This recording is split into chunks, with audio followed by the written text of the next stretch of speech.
What's up, Juventini? Today, around the rumor mill, we got news on Gudmundsson, Kenan Yildiz, and even Sandro Tonali. Of course, how Juve will act will depend on Champions League qualification, which is anything but certain at the moment. How will Juve's management react? We are all waiting. With each passing day, frustrations increase from the fan base. Mirko Di Natale gives us a timeline, probably indicating what Juve wants to do. And today we get a new name to add to the coaching list, and details coming out on the other candidates, Tudor and Mancini. We're going to go through it all together right now. I'm Berto, this is the AJC, your channel dedicated to Juventus. It's March 21st. Let's rock with the news. And we kick things off with the rumor mill. So, Gudmundsson has been listed as a candidate for being one of the top targets for Juventus going into the summer. Now, it is being reported today that Gudmundsson has serious interest about joining Juventus. However, Juve is going to have to work on that price tag,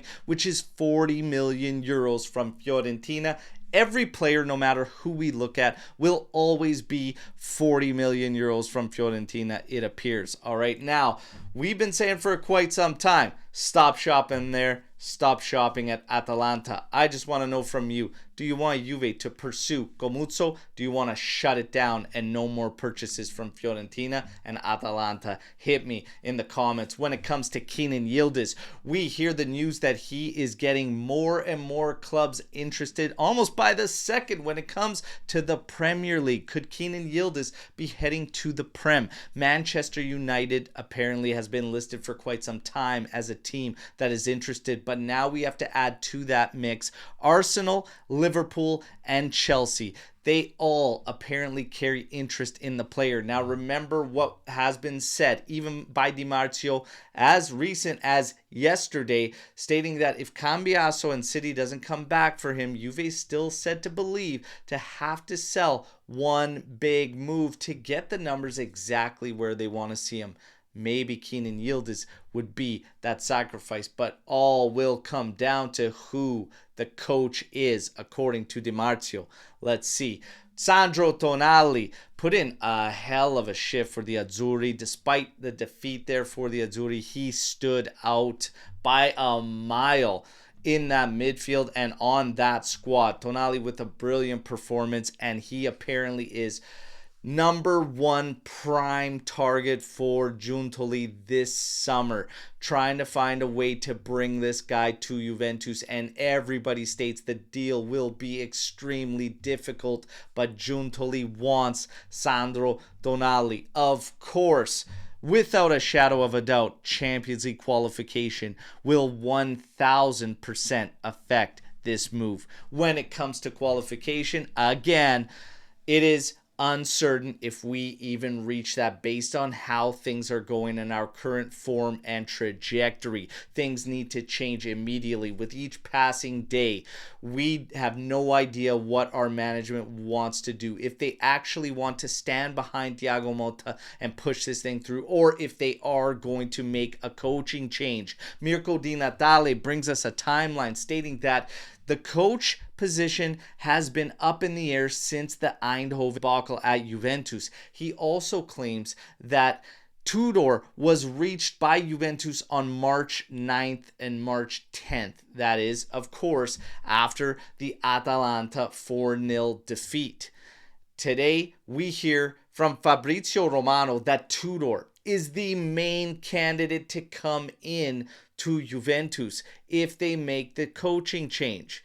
Mancini, we are hearing from other outlets, already has an agreement on a 2-year deal, and he will come in, but it is on hold currently to see if the club and team can respond, which all points to the team not wanting to commit and wants to try and see this thing through.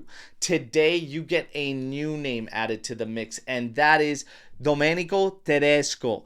So he coached Leipzig's coached several squads, but the most recent would be Leipzig to a DFB Pokal trophy, and then picking up the Belgium national side, and after a run at Euros with mixed results, mixed feelings around it. He was ultimately sacked. But the thing with Domenico Tedesco is he represents, apparently, according to the rumors, a coach that would step in and be fine to do it on an interim basis.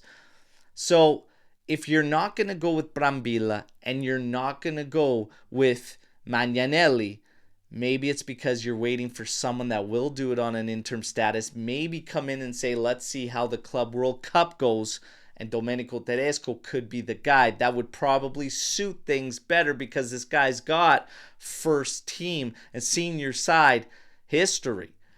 Hey, for me, if you've already decided that you're going to part ways with Motta, just cut the cord. Everyone mistook my opinion yesterday by saying we should not rush and commit to any of these guys we have listed, like Mancini, like Tudor, etc., as stating that I want Motta to stay and see it out. No, they're not the same. I do not want to jump on a coach during these troubled times and under turmoil and make this decision. But I also don't want to keep Motta. For me, an interim is the best solution. If we had to bring Brambilla up, do it. If it has to be Magnanelli, do it. But Motta cannot stay for me. It's broken, and that needs to happen. Tedesco might be one of the few that would actually just come in for a short period of time with zero commitments beyond.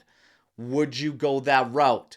Or would you pull the trigger and commit to Tudor or Mancini on 2 years? I don't feel comfortable with that. But again, that's just me. That is your news break. And now it's time for you to weigh in on what route you want to see Juventus go. That's your news break. You know the drill, everybody. Like the video, subscribe to the channel, join our AJC army. Mancini, Tudor, or Tedesco with zero commitments. What do you want to see happen? Let's mix it up. I'm back tomorrow, as always, with another edition. Till then, fino alla fine, forza Juventus. Ciao tutti.